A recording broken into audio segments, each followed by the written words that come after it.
ஊரில் நடைபெற்று கொண்டிருக்கக்கூடிய ஐம்பெரும் விழா இதய நபியின் உதய தின விழா கல்பில் நிறைந்த கௌசுல் ஆலம் ரலியல்லாஹு அன்ஹு நினைவு பெருவிழா கொரட்டூர் மஸ்ஜிதே நூரின் ஆன்லைன் முபல்லிகா 2ஆம் ஆண்டு பட்டமளிப்பு விழா 1 கோடி சலபாத் ஈசால் சபாப் மஜ்லிஸ் மற்றும் மக்தபு மதரசா ஆண்டு விழா.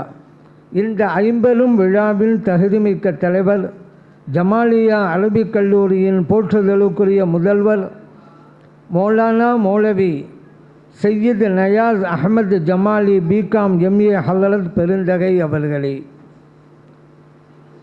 இந்நிகழ்விற்கு வருகை புரிந்து இந்நிகழ்வை சிறப்பித்து கொண்டிருக்கக்கூடிய கண்ணியத்திற்குரிய உலமா பெருமக்களே, மேடையிலே வீற்றிருக்கின்ற ஆண்டோர்களே, சான்றோர்களே, இப்பள்ளியினுடைய தலைமை இமாம் மௌலானா மௌலவி அல் ஹாஃபில் அல் காலி மன்சூர் சிராஜி ஹலரத் பெருந்தகை அவர்களே,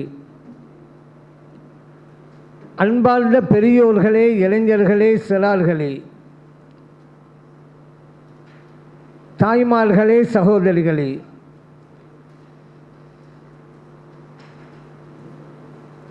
மதரசாவினுடைய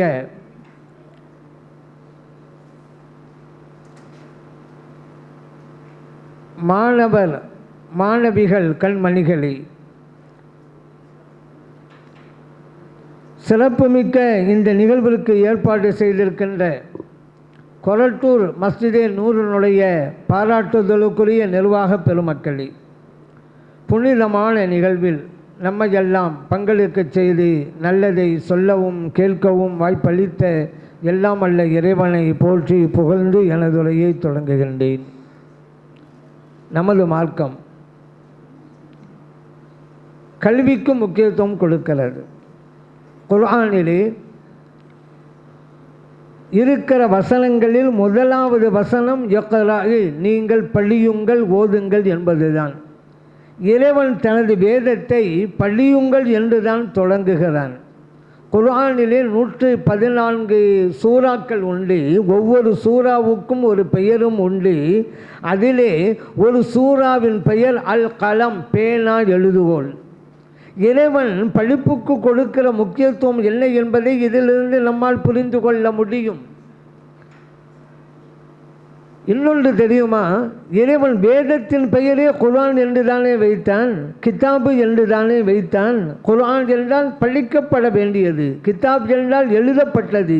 வேதத்தின் பெயரே எழுத்து, படிப்பு என்று தான் வைத்திருக்கிறான் என்றால் இந்த எழுத்தும் படிப்பும் எவ்வளவு முக்கியத்துவம் வாய்ந்தது என்பதை நம்மால் புரிந்து கொள்ள முடியும். எவ்வாறு மழை பூமிக்கு உயிர் கொடுக்கிறதோ அதுபோன்றுதான் கல்வி உள்ளத்திற்கு உயிர் கொடுக்கிறது. ஆகவே ஒவ்வொரு மனிதனும் உயிர் பெற்றவனாக வாழ வேண்டும் என்றால் கல்வி ஞானத்தை அவன் பெற்றிருக்க வேண்டும். கல்வி இருந்துட்டால் யாரும் எதிர்பார்க்க தேவையில்லைங்க. கற்க கசடர கற்பவை கற்றபில் நிற்க அதற்கு தக, நீங்கள்லாம் கேள்விப்பட்டிருப்பீங்க. எந்த பிசமும் இல்லாமல் கற்கணும், அப்புறம் கற்றதும் பிரகாரம் அதன் பிரகாரம் நடக்கணும் என்பது தான் அதனுடைய கருத்து. அது ஒன்று கவனிச்சுங்களா, அதில் இருக்கக்கூடிய எழுத்துக்களில் ஒன்றில் கூட துணைக்கால் கிடையாது. இப்போ துணைக்கால் போட்டால் நீட்டு சொல்லுவோம்ல, கா தா அப்படின்னு சொல்லுவோம் அல்லவா, அப்படி ஒரு துணைக்காலே இல்லைங்க. கற்கவிலேருந்து ஆரம்பித்து அதற்கு தக முடிகிற வரைக்கும் ஏன் துணைக்கால் அதில் இல்லை? நம்ம யோசித்து பார்க்குறோம். கல்வி ஞானத்தை ஒரு மனிதன் பெற்றுவிட்டால் யாருடைய துணையும் இல்லாமல் வாழலாம் என்பது தான் இது மூலம் புரிகிறது. ஆகவே தான் சொல்லுவாங்க, நீ பெற்ற பிள்ளை கூட உன்னை கைவிட்டு விடலாம், ஆனால் நீ கற்ற கல்வி உன்னை என்றைக்கும் கைவிடாது அப்படின்னு சொல்லுவாங்க. என்றைக்கும் துணை நிற்கும் அந்த கல்வி. இந்த பட்டம் பெறவிருக்கிற முபல்லிகாக்கள் அரபி லாங்குவேஜ் அதை படிச்சிருக்கிறாங்க. ஏற்கனவே அவங்களுக்கு தமிழ் தெரியும், அதே போல் ஆங்கிலம் தெரியும். சில மாணவிகளுக்கு உருதும் தெரியும். அதற்கும் மேலாக அரபி ஞானம் இந்த மதரசாவிலே அவர்களுக்கு கற்றுக் கொடுக்கப்பட்டிருக்கிறது. ஒரு அறிஞன் சொன்னான், 2 மொழிகள் தெரிந்தவன் 2 மனிதனுக்கு சமம், 3 மொழிகள் தெரிந்தவன் 3 மனிதனுக்கு சமம், 4 மொழிகள் தெரிந்தவன் 4 மனிதர்களுக்கு சமம். அப்படியானால் இந்த முபல்லிகாக்கள் 2 மொழிகள் 3 மொழிகள் பெற்றிருக்கிறார்கள் என்றால் பல மனிதர்களுக்கு சமமானவர்களாக இருக்கிறார்கள். கல்வி ஞானத்தை பெறணுங்க. அதுவும் பல மொழிகள் தெரிவதே மிகப்பெரிய ஞானம் தான். மொழி தெரிஞ்சால் தானே நம்ம தமிழ்நாட்டை விட்டு வெளியே போனாலும் கூட, அல்லது நம்ம வெளிநாடுகளுக்கு போகிறோன்னு வச்சுக்கிறோங்க, இந்தியா விட்டு வெளியே போகிறோம், அப்போவும் பல மொழிகள் தெரியணும். இன்னும் சொல்ல போனால் தமிழ்நாட்டுக்குள்ளே இருக்கும் பொழுதே பல மொழிகள் தெரியணுங்க. அப்போ தாங்க மற்றவங்க பேச நம்மால் புரிந்து கொள்ள முடியும். ஒரு ஆள் இன்னொரு ஆள்கிட்ட கேட்டார், எங்கள் இந்த மெடிக்கல் எங்கே இருக்குது அப்படின்னு கேட்டார், மருந்து வாங்குறதுக்கு. அந்த ஆள் சொன்னார், ஈரோடு போய் திருச்சி போ அப்படின்ட்டார். இவர் என்னடா இது, நம்ம மெடிக்கல் மெடிக்கலுக்கு தானே போகணுன்னு வழி கேட்டோம், இந்த ஆள் என்ன ஈரோட்டுக்கு போக சொல்லலாம், திருச்சிக்கு போக சொல்லலாம், என்ன விஷயம் அப்படின்னு யோசித்தார். வேறு ஒன்றும் இல்லை, இவர் யார்கிட்ட போய் கேட்டாலும் அவர் மலையாளி, அவர் மலையாளம் பேசுகிறவர். அவர் மலையாளத்தில் பேச சொல்லிவிட்டார். ரோடு போய் அப்படின்னா இந்த ரோடு போய் திருச்சி போ, திரும்பி போன்னு அர்த்தம். இந்த வழியாக போய் திரும்பி போன அவர் மலையாளத்தை சொன்னார். இவருக்கு மலையாளம் தெரியாதனால இவர் இந்த மாதிரி மாட்டிக்கிட்டார். ஒரு மொழி தெரிய வேணும் அல்லவா, இல்லைன்னாக்கா சிக்கல் தானங்க ஏற்படும். இப்படி பல வகையில் நம்ம பார்க்கணும். ஒரு மொழி கட்டாயம் தெரிந்திருக்க வேண்டும் என்பதற்கு பல விஷயம் பார்க்குறோம். ஒரு பேஷண்ட்டு டாக்டர்கிட்ட போனார். டாக்டர் சொன்னார், உங்கள் தொண்டையில் கட்டி இருக்குது, அதனால் மண்டையில் ஆப்ரேஷன் பண்ணுவோம் அப்படின்றாரு. இந்தால் சொன்னார், டாக்டர் நீங்கள் தொண்டையில் தானே கட்டினீங்க, ஏன் மண்டையில் ஆப்ரேஷன் பண்ண போகிறீங்க? இல்லைப்பா, திங்கக்கிழமை பண்ணலான்னு சொன்னேன் அப்படின்னு சொன்னார். அப்போது அவருக்கு இங்கிலீஷில் சொல்கிறாரு. எல்லாருக்கும் இங்கிலீஷ் வழங்குமா? பல லாங்குவேஜை தெரிந்திருக்க வேண்டும். நம்ம தமிழ்நாட்டில் இருக்கும் பொழுதே அப்படின்னா நம்ம மாநிலத்தை தாண்டி போகிறோம், இந்தியாவை தாண்டி போகிறோம்னு சொன்னால் பல மொழிகள் தெரிய வேண்டும் என்பதை இதன் மூலம் புரிஞ்சுக்கொள்ளும். இந்த முபல்லிகாக்கள் அரபி மொழியை பயின்றார்கள் என்பது மட்டுமல்ல, அந்த அரபி மொழியில்தான் குர்ஆன் இறங்கியது. அந்த குர்ஆனையும் அவர்கள் படித்து கொண்டார்கள். அந்த அரபி மொழியில்தான் நம் உயிரிலும் மேலான கண்மணி நாயகம் ஸல்லல்லாஹு அலைஹி வஸல்லம் அவர்கள் பேசினார்கள். அந்த ஹதீஸையும் இவர்கள் கற்றுக்கொண்டார்கள். ஆகவே இந்த முபல்லிகாக்கள் கொடுத்து வைத்தவர்கள் தான். காரணம் என்ன? குர்ஆனுடைய ஞானம், ஹதீஸுடைய ஞானம், மார்க்க சட்டத்துடைய ஞானம், இதையெல்லாம் இவர்கள் தெரிந்திருக்கிற வாய்ப்பு இவர்களுக்கு கிடைத்திருக்கிறது என்றால் இவர்கள் கொடுப்பினை பெற்றவர்கள் தான். இவர்கள் மட்டுமல்ல, இவர்களை பெற்றவர்களும் கூட கொடுப்பினையை பெற்றவர்கள் தான். இப்படிப்பட்ட பிள்ளைகள் அவங்களுக்கு கிடைச்சிருக்காங்களே.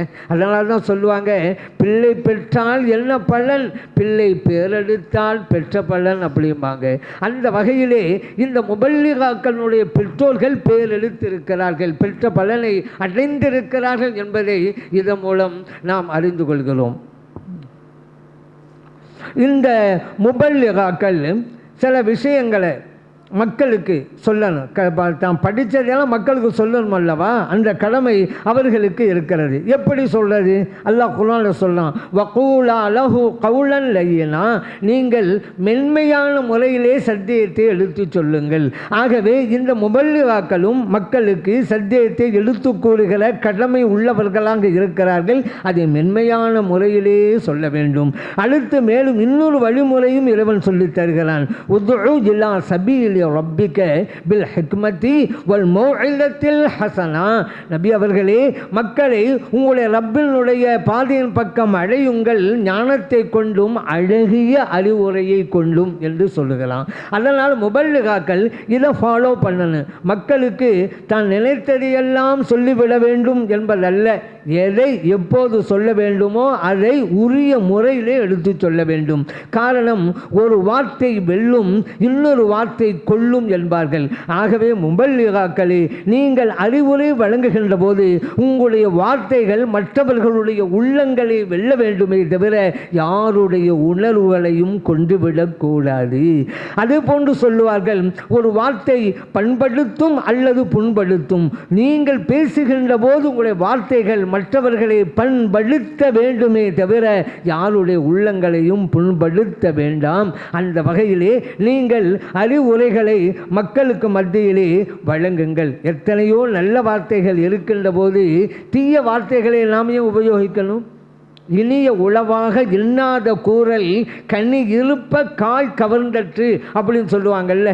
அதாவது நல்ல வார்த்தைகள்லாம் இருக்கும் பொழுது அதை விட்டுவிட்டு தீய வார்த்தைகளை ஒருத்தன் பேசினா கனி இருக்கும்போது அதை சாப்பிடாமல் காயை சாப்பிட்டதுக்கு சமம்.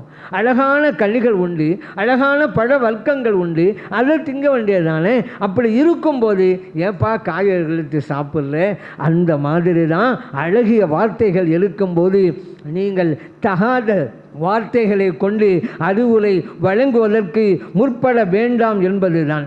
அதே போல் சொல்லுவதற்கு சில வார்த்தைகள் இருக்கும். ஒரு வார்த்தைக்கு பல அர்த்தமும் இருக்கும். எந்த இடத்துக்கு எந்த வார்த்தையை நீங்கள் யூஸ் பண்ணுறீங்களோ அந்த வகையில் தெளிவாக அவர்கள் அவர்கள் புரிகின்ற மாதிரி நீங்கள் சொல்லணும். அது ரொம்ப அவசியமான ஒன்று. காரணம், ஒரு தமிழில் கூட எடுத்துக்கிறீங்களேன், ஒரு வார்த்தை டாக்டரு பேசன்னு சொன்னார், இந்தாங்க உங்களுடைய வியாதி போகணும்னு சொன்னால் டெய்லி நடக்கணும் அப்படின்றாரு. பேஷண்ட்டு கேட்டார், டாக்டர் நடக்கிற மாதிரி ஏதாவது சொல்லுங்கள் டாக்டர் அப்படின்றாரு. இவர் சொன்னார், நான் சொல்கிற மாதிரி நீ நடக்கலை, உனக்கு காரியம்தான் இனி நடக்கும் அப்படின்ட்டாரு. ஏன் நடக்கும் அப்படிங்கிறது தான் ஃபஸ்ட்டு. நடக்கணுங்கிறது வாக்கிங். நான் அப்போ தான் வியாதி போகும் நடங்க அப்படின்னு அவர் சொல்கிறாரு. அடுத்து நடக்கிற மாதிரி சொல்லுங்கள் டாக்டர் அப்படின்னு, முடிகிற மாதிரி சொல்லுங்கள் டாக்டர். ஏன்னா அவர் வாக்கியம் போகிறது அவரால் முடியாத காரியம், அதனால் அவர் அப்படி சொன்னார். அடுத்து இவர் சொன்னார், நீங்கள் நடக்கலை உங்களுக்கு காரியம் நடந்துடும் அப்படின்னு. இங்கே மௌத்து வந்துடும்னு அர்த்தம். அப்போது நடக்கிறது தான். இப்போ நீங்கள் பேசுகின்ற போது எந்த இடத்தில் எந்த வார்த்தையை போட்டால் கேட்பவர்கள் விளங்குவார்கள், அதற்கு தகுந்தவாறு நீங்கள் பேசணும். அது முக்கியமான ஒன்று. ஒரு விஷயத்தை ரெண்டு விதமாக சொல்லலாம். அதில் சிறந்த வழி எது, அதைத்தான் நம்ம யூஸ் பண்ணணும். எப்படி அப்படின்னு கேட்டால், நான் சொல்கிறது உங்களுக்கு புரியுதா அப்படின்னு நான் உங்கள்கிட்ட கேட்கலாம். நான் உங்களுக்கு புரிகிற மாதிரி சொல்கிறேன்னா என்றும் கேட்கலாம். ரெண்டும் ஒன்று தாங்க. ஆனால் நான் சொல்ல உங்களுக்கு புரியுதா அப்படின்னு கேட்டால் என்னிடமிருந்து ஆணவம் வெளிப்படுகிறது. உங்களுக்கு புரிகிற மாதிரி நான் சொல்கிறேனா என்று சொன்னால் என்னிடமிருந்து தன்னடக்கம் வெளிப்படுகிறது. சொன்னது ஒன்று தான், ஆனால் அந்த வழிகள் தான் இரண்டு. ஒரு ஆள் இன்னொரு ஆள்கிட்ட சொன்னார், நான் உங்களுக்கு ஹெல்ப் பண்ணுறேங்க, அந்த ஆள் சந்தோஷப்பட்டார். அடுத்து சொன்னார், நீங்கள் மொத்தா போகிற வரைக்கும் நான் ஹெல்ப் பண்ணிக்கிட்டே இருக்கிறேன் அப்படின்னு சொன்னார். கோபம் தான் வந்துச்சு அவருக்கு.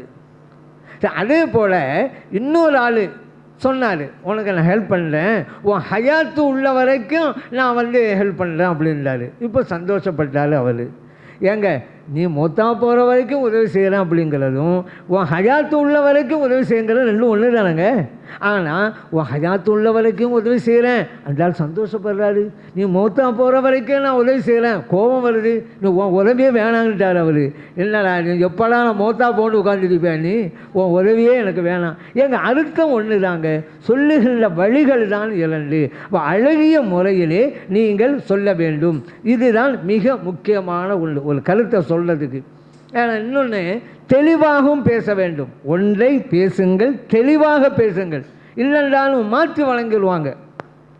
ஒரு ஆள் சொன்னார், இந்த ஆள் மலேசியாவுக்கு போகும்போது ஒரு கிழிஞ்ச சட்டையோடு தான் போனால் இன்றைக்கி 2 கோடி வச்சுருக்கான் அப்படின்றாரு.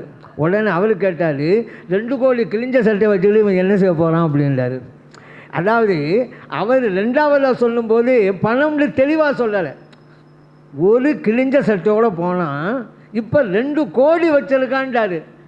இவர் 2 கோடிங்கிறது பணத்தை சொன்னார். அவன் என்ன நினச்சிக்கிட்டான், 2 கோடி இல்லை 2 கோடி கிழிஞ்ச சட்டை நினச்சிக்கிட்டான். அப்போ இதில் என்ன செய்கிறதுன்னா தெளிவாக சொல்ல வேண்டும். இதே போல தான் ஒருவர் கவலையாக இருந்தார். எங்கே கவலையாக இருக்கிறீங்க அப்படி கேட்கும் பொழுது, வேறு என்னங்க, என் மகன் இருக்கிறான்ல, முளைச்சி 2 இலை கூட விடலை, இந்த மாதிரி பண்ணிவிட்டானே, அதான் கவலையாக இருக்கிறேன். அப்படி என்னங்க அவன் பண்ணான்? இல்லை, அந்த செடியை பிடிங்கிட்டான் அப்படின்றாரு. இப்போ என்னண்டா, முளைச்சி 2 இலை கூட முடியலைங்கிறது மகனைத்தான் சொல்கிறான்னு இவன் நினச்சிக்கிட்டாரு. ஆனால் அவர் செடியை சொன்னார், முளைச்சி 2 இலை கூட விடலை அந்த செடி, அதுக்கெல்லாம் பிடிக்க விட்டானே அப்படின்னு அவர் சொல்கிறாரு. அதுதான் ஒருவருக்கு சொல்லும் பொழுது தெளிவாக சொல்ல வேண்டியது மிக முக்கியமான ஒன்று. இன்னொரு விஷயம் என்ன அப்படின்னு கேட்டால், பெண்கள் சமூகத்தின் கண்கள், நம்மளாம் தெரிஞ்சது தான்.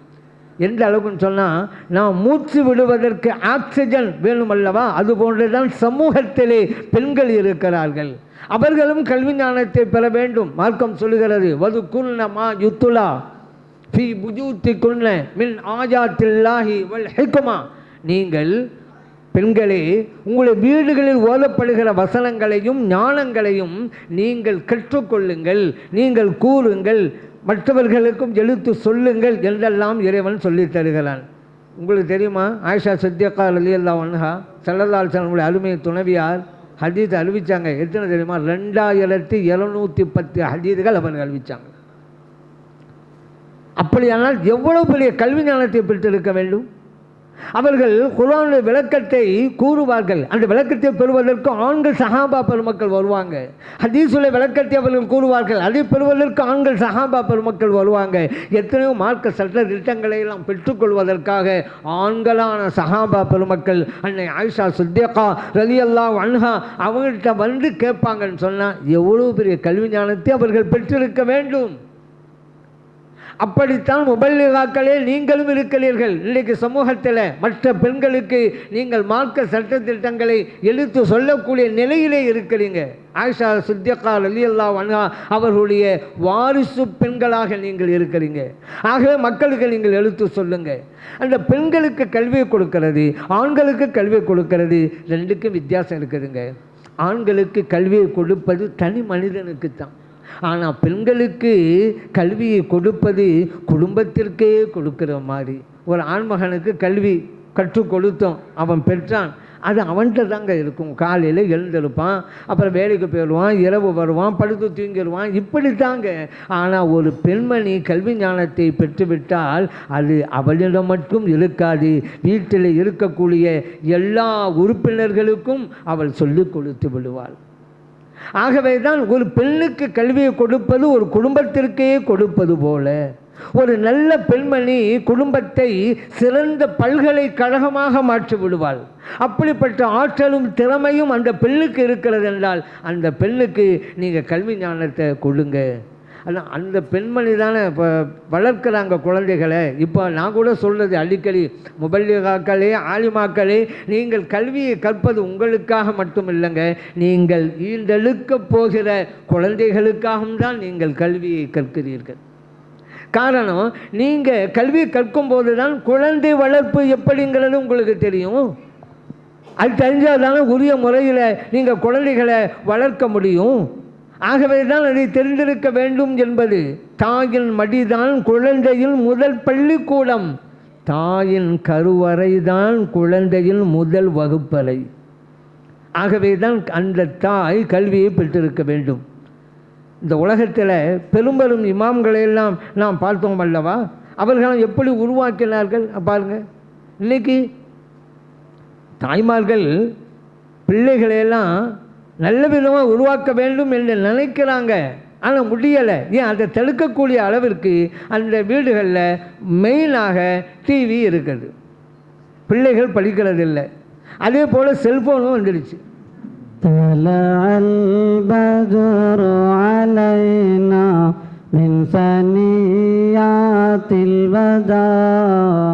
وجب الشكر علينا ما دعا لله دا لا إله إلا الله لا إله إلا الله لا إله إلا الله محمد رسول الله.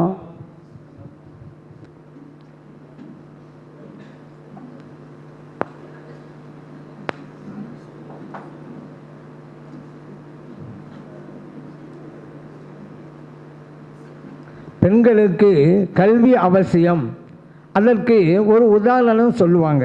எப்படின்னு கேட்டால், சுவாச பைக்கு காற்று அவசியம், வாழும் மீன்களுக்கு தண்ணீர் அவசியம், கண்களுக்கு ஒளி அவசியம், பெண்களுக்கு கல்வி அவசியம்.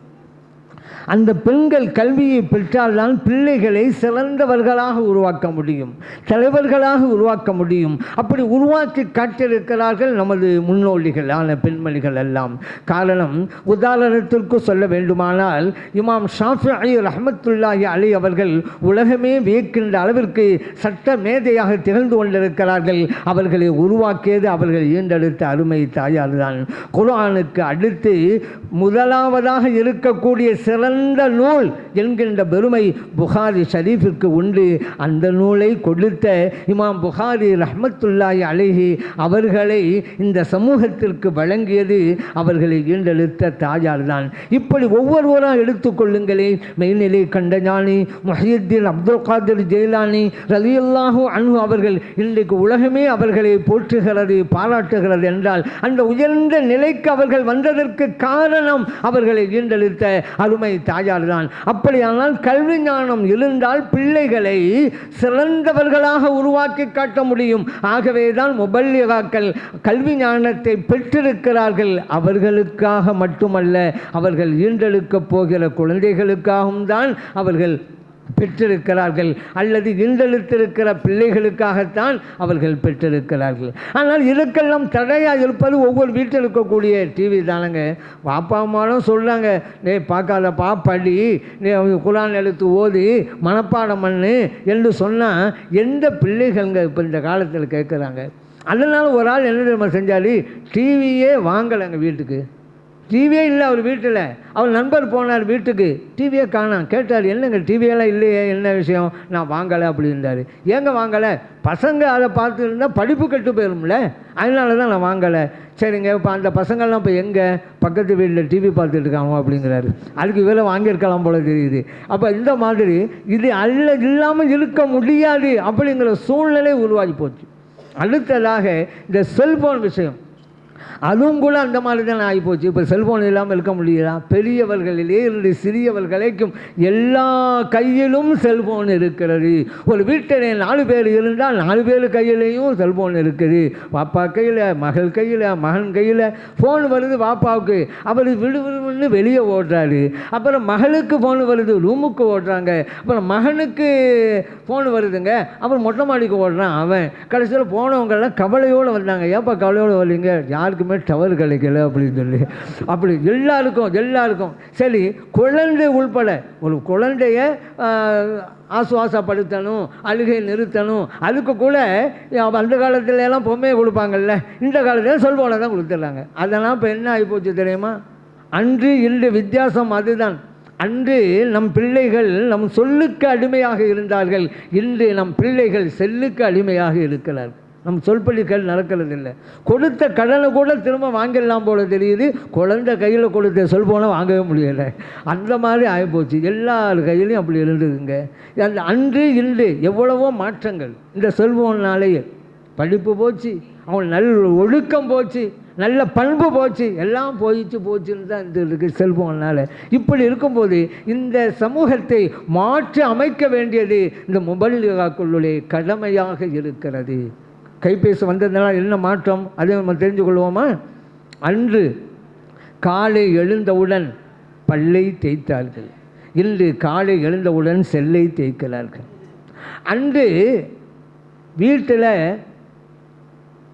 குக் பண்ணி சாப்பிட்டாங்க, இன்றைக்கி ஹோட்டலில் புக் பண்ணி சாப்பிட்றாங்க. அப்படி அது ஒரு ஃபேஷன் ஆகிப்போச்சு. அது ஞாபகம் எல்லாம் அப்படி தான், வீட்டில் சமைக்கிறதே இல்லை அப்படிங்கிற அளவுக்கு ஆகிப்போச்சுங்க இந்த இது. அன்றைக்கெல்லாம் கை வீசி நடந்தார்கள், இன்றைக்கு கை பேசியுடன் நடக்கிறார்கள். அப்படி ஒரு மாற்றம் வந்து போச்சு. இன்னொன்று, அப்போலாம் சொல்லுவாங்க, என்னப்பா ஊருக்கு வந்துட்டு என்னை பார்க்காம போயிட்ட அப்படின்ட்டு. இன்றைக்கி எப்படி தெரியுமா? என்னப்பா ஃபேஸ்புக்கில் வந்துட்டு லைக் போடாமல் போயிட்ட. அப்போ எல்லாம் அன்று முல்லை முள்ளால் எடுத்தார்கள், இன்று செல்லை செல்லால் எடுக்கிறார்கள். ஒரு வீட்டில் 2 செல்லு இருக்கும் வச்சுக்கிறோங்க, 2 3 இருக்குது. ஒரு செல்லை ஒரு இடத்துல வச்சுருப்பாங்க, எங்கே வச்சோன்னு தெரியாது.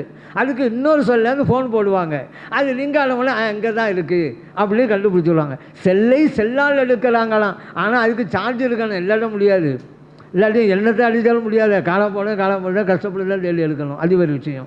இப்படி இந்த செல்போனால் சமூகம் பாதிக்கப்பட்டிருக்கிறது, குடும்பமும் பாதிக்கப்பட்டிருக்கிறது. இதை மாற்ற வேண்டிய கடமை அந்த முபல்லிகாக்களுக்கு உண்டு. அந்த முபல்லிகாக்கள் கல்வியை கற்றிருக்கிறார்கள், கற்றபடி அமல் செய்ய வேண்டிய கடமை அவர்களுக்கு இருக்கிறது. காரணம், அவர்கள் சாதனை பெண்களாக இருக்கிறார்கள். சாமானிய பெண்கள் அல்ல, சாதனை பெண்கள், மற்றவர்களுக்கு முன்மாதிரி. இவர்களை பார்த்து மற்றவர்கள் இப்படித்தான் நடந்து கொள்ள வேண்டும் என்கின்ற பாடங்களை பெற வேண்டும். அந்த அளவிற்கு முபல்லிகாக்கள் தங்களுடைய வாழ்க்கையை அமைத்து கொள்ள வேண்டும். நல்லவற்றை வார்த்தைகளாக சொல்ல வேண்டும், அவற்றையே வாழ்க்கையாகவும் கொள்ள வேண்டும். அப்படிப்பட்ட கடமை இந்த முபல்லிகாக்களுக்கு உண்டு என்பதை இந்த நேரத்திலே நான் நினைவுபடுத்த விரும்புகிறேன். எவ்வளவுதான் கல்வி ஞானம் பெற்றாலும் அதை வாழ்க்கையிலே அமுல்படுத்தவில்லையானால் நாம் கல்வியை பற்றி என்ன பலன் இருக்கிறது என்பதுதான். ஒரு மரம் இருக்கிறது, ஆனால் அதிலே கனி இல்லை என்று வச்சுக்கொள்ளுங்க, பழம் இல்லை, என்ன பழம்? அதெல்லாம் அமல் இல்லாத கல்வி என்பது கனி இல்லாத மரத்தை போலதான். அதுபோன்றுதான் உயிர் இல்லாத உடலை போன்றுதான். அதே போல ஒளி இல்லாத நிலவை போல, மனமில்லாத மலரை போல. இதெல்லாம் எப்படியோ அப்படித்தான் அமல் இல்லாத கல்வியும். ஆகவே இந்த முபல்லிகாக்கள் தங்களுடைய வாழ்க்கையிலே கொண்டு வர வேண்டும் அந்த நடைமுறையை. எதை கற்றார்களோ அதை நடைமுறை வாழ்க்கையிலே எடுத்து நடைமுறைப்படுத்தி மற்றவர்களுக்கு பாடமாக படிப்பினையாக அமைய வேண்டும். அந்த கடமை இருக்கிறது. நான் ஏற்கனவே சொன்னேன் அல்லவா, இந்த பிள்ளைகளை தலைவர்களாக உருவாக்குவது என்பது அது உங்களுடைய பொறுப்பாக இருக்கிறது. இந்த காலத்தில் அந்த பிள்ளைகள்லாம் ரொம்ப திறமையானவங்களாக தான் இருக்கிறாங்க. அதனால தான் நான் அடிக்கடி சொல்வது, உங்கள் குழந்தைகளை மதரசாவுக்கு அனுப்பி வைங்க. அந்த காலத்து பிள்ளை மாதிரி அப்போ இருக்கிறாங்க, எவ்வளவு உஷாராக இருக்கிறாங்க, கல்விஞானம் உள்ளவங்களாக இருக்கிறாங்க. அந்த பிள்ளைகளுக்கு கல்விஞானத்தை கொடுப்பது நம்முடைய கடமை அல்லவா? காரணம், இறைவன் குர்ஆனிலே சொன்னான், யா அய்யுஹல்லதீன ஆமனு கூ அன்ஃபுஸக்கும் வ அஹ்லீக்கும் நாரா. யா இறை நம்பிக்கையாளர்களே, நீங்கள் உங்களையும் நெருப்பிலிருந்து பாதுகாத்து கொள்ளுங்கள், உங்கள் குடும்பத்தினரையும் பாதுகாத்து கொள்ளுங்கள். ஆகவே பெற்றோர்களே, உங்களுக்கு நான் கூறுகிறேன், உங்களுடைய பிள்ளைகளை நீங்கள் நரகத்திலிருந்து பாதுகாக்க வேண்டும் என்று விரும்பினால் நீங்கள் மதரசாக்களுக்கு அனுப்பி வையுங்கள். அதன் மூலம் இறைவன் சொன்னதை உங்களால் அமுல்படுத்த முடியும், இல்லையானால் முடியாது. பிள்ளைகள் பெறுவதற்கு தயாராக இருக்கிறார்கள், நாம் தான் கொடுப்பதில்லை. அந்த காலத்து பிள்ளைகளுக்கும் இந்த காலத்து பிள்ளைகளுக்கும் எவ்வளோ வித்தியாசம் தெரியுமா? பள்ளிக்கூடத்துக்கு தான் கூட்டிகிட்டு போகிறாரு தாத்தா அந்த பையனை. அப்போ அவர் சொல்கிறாரு, டே அந்த பேக்கை கொண்டாடா, நான் எடுத்துக்கிட்டு வரேன். அவன் சொன்னான், வேணாம் தாத்தா, நானே எடுத்துக்கிட்டு வரேன். அப்போ அந்த தாத்தா சொன்னாலே, அந்த லஞ்ச் பாக்ஸ் இருக்குது இல்லை, சாப்பாட்டு பாக்ஸ், அதையாவது தாளா, நான் அதை எடுத்துக்கிட்டு வரேன் அப்படி. வேணாம் தாத்தா, அதே நானே எடுத்துக்கிட்டு வர்றேன்னா. சரி பரவாயில்ல, அந்த வாட்டர் பாட்டில் இருக்கிறா, அதையாவது தாளா, நான் எடுத்துக்கிட்டு வரேன். அதுவும் வேணாம் தாத்தான்னு தான் கடைசி வரை சொன்னார். அப்போ நான் எதைத்தான் எடுத்துக்கிட்டு வர்றது? என்னை தூக்கிட்டு வாங்க டாக்டா அப்படின்னு தான். எவ்வளோ உஷாராக இருக்கேன் பார்த்தீங்களா? அப்போ ஏதாவது ஒன்று கொடுத்தா அதோட போயிடுமா, அதுக்காக வேண்டி எல்லாம் இவன் வச்சுக்கிட்டு இவளே தூக்கிடுற. இப்போ பாலமே இல்லைல்ல. அந்த மாதிரி விளக்கம் உண்டு, ஏமாற்ற முடியாது. அந்த காலத்து பிள்ளைகளை ஏமாற்றலாம். பிள்ளைகள்லாம் ஆச்சரியப்படுறாங்களே, அந்த காலத்து பிள்ளைகள் இந்த காலத்து பிள்ளைகள்லாம் ஆச்சரியப்படுறாங்க. அந்த காலத்து பிள்ளைகளுக்கு வாப்பாக்காரரு தான் செல்லட்டில் குச்சை வச்சுக்கிட்டு எழுதுறா, ஆனா ஆவண்ணா இவர் தான் சொல்லிக் கொடுத்தாரு. ஆனால் இன்னைக்கு செல்ஃபோனை வச்சுக்கிட்டு வாப்பாவுக்கும் மீன் சொல்லி கொடுக்குறான். இங்கே அழுத்துங்க அத்தா, அங்கே அழுத்துங்க அத்தாங்கிறான் அவன். அப்படியே நிலைமை மாறிடுச்சுங்க. அவனை ஏமாற்றவும் முடியலை. மாத்திரை சாப்பிட்ணும், கசக்குது இல்லை, அவன் சாப்பிட மாட்டான். அதுக்கு என்ன செய்யலாம்? ஒரு ஐடியா பண்ணாரு வாப்பாக்காரவங்க. அதனால் அந்த மாத்திரையை வாழைப்பழத்துக்குள்ளே வச்சுட்டு வாழைப்பழத்தை சாப்பிட்றான் அப்படின்றவன். அவனும் சாப்பிட்டான். இவர் கேட்டார், வாழைப்பழம் சாப்பிட்டியா? அவன் சொன்னான், வாழைப்பழம் சாப்பிட்டான் வாப்பா, உள்ளே ஒரு கொட்டை இருந்துச்சு, துப்பிட வாப்பா அப்படின்ட்டான். ஏமாற்ற முடிஞ்சா? முடியாது. ஏன்? அந்தளவுக்கு உஷாராக இருக்கிறான்ல பையன். அப்போ நான் என்ன சொல்கிறேன், உங்களுக்கு இந்த காலத்து பிள்ளைகள் இவ்வளவு விவரமாக இருக்கிறாங்கல்ல, அவர்களுக்கு ஏன் நீங்கள் குர்ஆனுடைய ஞானத்தை கொடுக்கக்கூடாது? அவர்களுக்கு ஏன் ஹதீஸுடைய ஞானத்தை கொடுக்கக்கூடாது? அவன் எதை பெற வேண்டும் என்று துடிக்கிறானோ அதுக்கு மாற்றாக நல்லவற்றை கொடுத்து விடுங்கள். அதற்கு கொடுப்பதற்குத்தான் ஒரு வழிமுறை இந்த முபல்லிகாக்களை உருவாக்குவது. இந்த முபல்லிகாக்கள் வந்துட்டால் பிள்ளைகளை மதரசாவுக்கு அனுப்பி வைக்கிறது ஒன்று, அவங்களுடைய வீடே ஒரு மதரசா. அவர்களே ஒரு உஸ்தாத், அவர்களே ஒரு முஅல்லிமா, ஏன் அவங்களே சொல்லிக் கொடுப்பாங்கள்ல. அப்படிப்பட்ட சிறப்பு இருக்கிறது. இன்னொன்று, முபல்லிகாக்களே, உங்களுக்கு அடிப்படை கல்வி ஞானத்தை தான் இங்கே கொடுத்திருக்கிறார்கள். நீங்கள் கல்வி ஞானத்தை முழுமை பெற்றுவிட்டீர்கள் என்பதற்காக இந்த சான்றிதழ் அல்ல, இந்த பட்டம் அல்ல. மேலும் மேலும் கல்வியை உருவாக்கி கொள்வதற்குண்டான தகுதியை பெற்றிருக்கிறீர்கள், அதற்குண்டான சான்றிதழ் தான். உங்களிடம் ஒரு விளக்கை தந்திருக்கிறாங்க, இதை வச்சு நீங்கள் 1000 விளக்குகளை நீங்கள் தான் ஏற்ற வேண்டும். இதன் மூலம் நீங்கள் தான் கல்வி ஞானத்தை நீங்கள் பகிர்ந்து கொள்ள வேண்டும், பெற்றுக்கொள்ள வேண்டும். அதற்கு என்ன செய்கிறது? முயற்சி பண்ணுங்க. முயற்சி மட்டும் பத்தாதுங்க, பயிற்சியும் செய்யுங்க. முயற்சி செய்யுங்க, முடிந்தவரை அல்ல. முயற்சி செய்யுங்க, முடிந்தவரை அல்ல, நீங்கள் நினைத்ததை முடிக்கும் வரை முயற்சி பண்ணுங்க. அதுதான் ரொம்ப முக்கியமானது. நீங்கள் தளர்ந்துடாதீங்க. உங்களுடைய முயற்சி தொழில் நடந்துக்கிட்டே இருக்கும். பல பேர் சொல்லுவாங்க, என்ன இவ்வளோ படித்து என்ன ஆகிப்போச்சு, இது செஞ்சலாம் அப்படி ஆகிப்போச்சு, அப்படியெல்லாம் சொல்லி நம்முடைய முயற்சியை ஒடுக்க பார்ப்பாங்க. அதுக்கு இடம் கொடுக்காதீங்க. நீங்கள் யாராவது உங்களுக்கு முட்டுக்கட்டைகள் போட்டால் அவற்றையெல்லாம் முன்னேறும் படிக்கட்டுகளாக மாற்றிக்கொண்டு நீங்கள் முன்னேறி போய்கிட்டே இருங்க. ஏன்னா உலகம் அப்படித்தாங்க. உலகம் நம்ம நல்லே செஞ்சால் பார்க்காது, குறையத்தான் பார்க்கும். அது இயற்கையாக போச்சு. நிறைய பார்க்காத உலகம் குறையை தான் பார்க்கும். 10 தடவை ஒருத்தன் கீழே விழுந்துட்டான்னு வச்சுக்கிறோங்க, நம்மள என்ன தெரியுமா சொல்லுவான், 10வது தடவை விழுந்து விட்டாங்க அப்படின்னா நம்மளாம் பேசுவோம். ஆனால் ஒரு அறிஞன் சொன்னான், 10வது தடவையாக விழுந்த அந்த மனிதனை பார்த்து அந்த பூமி முத்தமிட்டு சொன்னது, 9 தடவைகள் எழுந்தவன் நீதானே. 10வது தடவை விழுகிறான்னு சொன்னால் 9 தடவை எழுந்திருக்கலாம் இல்லைங்க. 1 தடவையோடு அவன் அதோட முடிஞ்சாலும் முடிஞ்சு போச்சு. 10வது தடவை அப்போ அவன் எழுந்திருக்கலாம் 9 தடவை எழுந்தான். அதை பாராட்டாமல் 10வது தடவை முடிஞ்சு விட்டாங்க அப்படின்னு பேசிக்கிட்டு இருக்கிறாங்க. இதுதான் மக்கள். ஆகவே முபல்லிகாக்களே, மற்றவர்களுடைய தூற்றுதல் போற்றுதல் அதையெல்லாம் கவனத்திலே வைக்காதீங்க.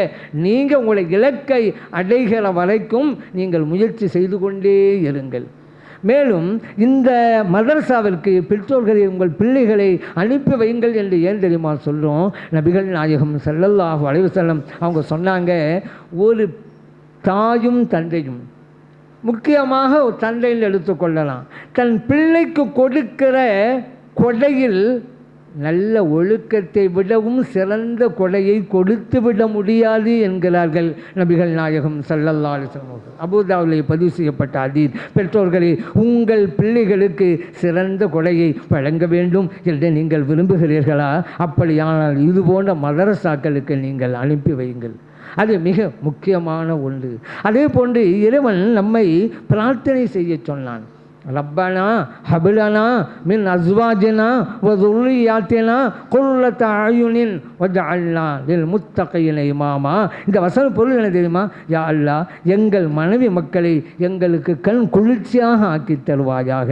பெற்றோர்களே, உங்களுக்கு நான் சொல்லிக்கொள்ள விரும்புகிறேன், உங்களுடைய பிள்ளைகள் உங்களுக்கு கண் குளிர்ச்சியாக ஆக வேண்டுமானால் இதுபோன்ற மதரசாக்களுக்கு உங்கள் பிள்ளைகளை அனுப்பி வையுங்கள், சேர்த்து விடுங்கள். அதனால் ஈருலக நற்பாக்கியமும் உங்களுக்கு கிடைக்கும். அல்லாஹ் அத்தகைய நல்லுறவை நமது அனைவருக்கும் வழங்கியுள்வானாக.